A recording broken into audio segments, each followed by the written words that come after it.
Hey guys, it's your boy Zach back with today's video now. Preseason testing just ended an hour ago when I'm making this, and I wanted to quickly get out my predictions before any of training starts, any of the training sessions, any of the qualifying and the first race. So I want to get my predictions out for any of it, just to show how much I know about F1. So here we go. This is the tier list. It looks like a tier list. It's not.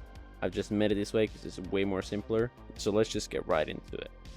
My first pick, I'm going to work my way from the bottom and then working up. Bottom, I'm going to take the DNFs. It's going to be 3 of them. These are going to be controversial. It's going to be Sainz. It's going to be, where is he? Sargent.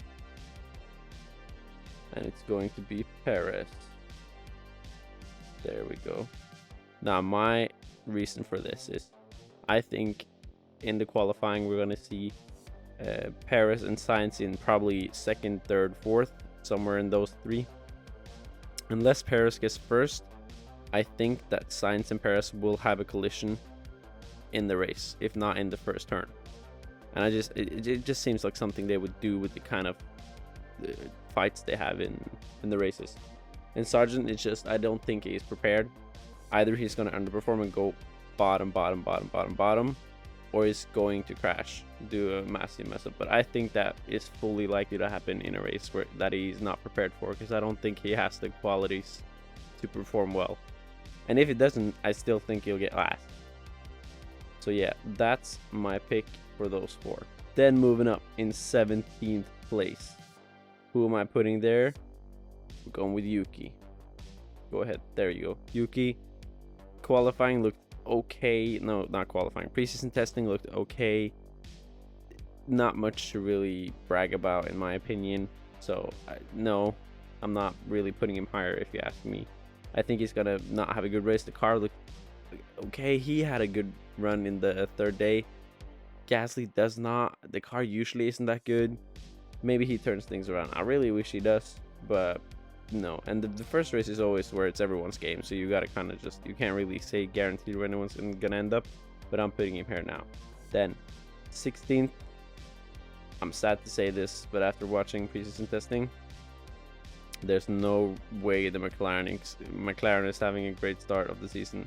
I'm sorry, it just, Piastri has not performed well. His race has not looked well, and I just think he needs at least a couple more races and that car to get better if he's gonna have any chance. Then from there, another pick that I usually wouldn't have thought, but just looking at the preseason testing standards they've had, Ocon, he's going in 15.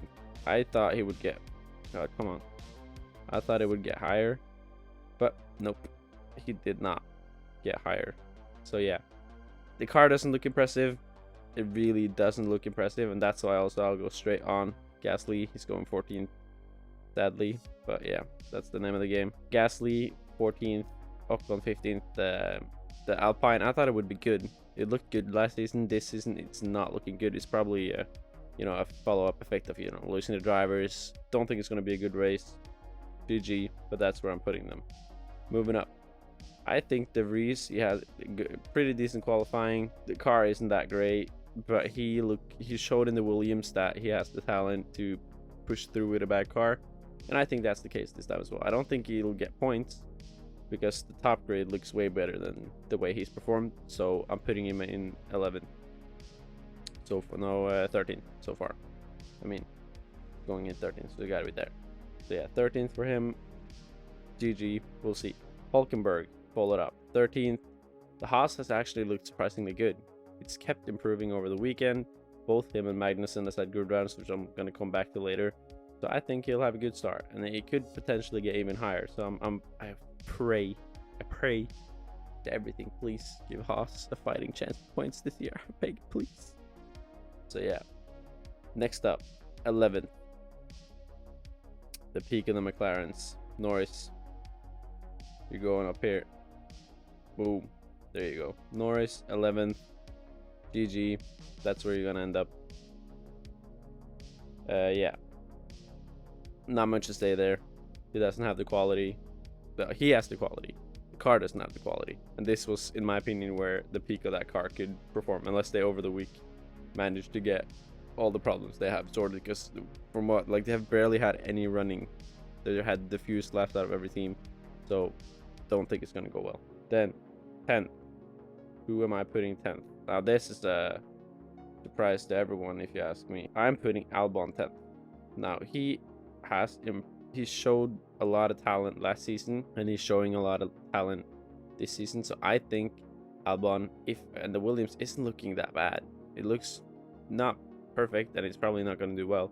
But Albon has a tendency to manage to get everything out of that car, and I think he will. And with all these other cars struggling, as like Alpine, AlphaTauri, and McLaren, I think it's fully possible that he could do it. So yeah, 1 point for Albon. Then next up, we got, I'm really unsure about this because I'm putting in 9th Drugovich or Stroll. Because if Stroll comes back, I think he'll come last. He'll come 17th or 20th or wherever it's going to happen.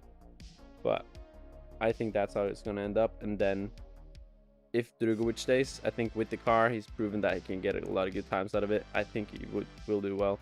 This is what I think is my weakest point. I think Drugovich in reality will do worse, but I'm just highballing it to see how it goes. So we'll just have to wait and see. Then 8th, we got Magnussen. Now, he showed an amazing talent last season. He's showing it again this. I hope the cars look well. He's improved, stayed in the top 10 all 3 days. I think if the Haas is as good as I hope and beg it is, I think he could do really well. 7th, I said this man was going to have a bad season. I might have to take this back in the other video because he looked good. The Alfa Romeo looked surprisingly good. It did, and I'm also basing it on the start of the last season where the Alfa Romeo also looked really good. So because of that, I think there's a lot of hope for Alfa Romeo in this race. So yeah, next up, follow it up, the 1-2, Bottas, right over him, taking the spot. Both cars, as I said, looked real good. Not much more to say. Bottas gonna get points. Good start for Alfa Romeo. Boom. Let's move on. 5th. Now, the man that's proven everyone wrong so far, Alonso. Looked amazing all 3 days. Think he will have a good race. I hope the car looks good. I hope he can prove that, you know, we saw in last season that it was a struggle for him. So I really, really hope he shows his capabilities. So yeah, Alonso going in 5th. A lot of points for him. GG. Next up, we're up to the top 4 now. Now, 4th spot, right outside of podium. I am going George Russell. It would have been the other way around hadn't it been for the fact that Hamilton had an amazing last day and showed, you know, his capabilities with the car. That could both those things could change. But if you ask me, Hamilton is showing that he could get higher, which is why Hamilton taking 3rd. Now that again, I think he'll get 3rd or 2nd. Who will win? I don't think anyone will be surprised. Max is taking the victory. The Red Bull looks stupidly ahead of everyone. It looks solid. It looks like he has full control. Leclerc taking a 2nd. I hope it's still going to be a good race, but then that car looks way too good. And I don't think they have no chance doing anything about it. So yeah, in my opinion, this is the lineup we're getting. Max 1st, Leclerc 2nd, Hamilton 3rd, and then following on 3 DNFs, Sainz, Perez, and Sargent. And I'm saying right now, flip it, this is gonna go perfectly. Every single one is gonna be right. Drop a like and comment what your predictions are.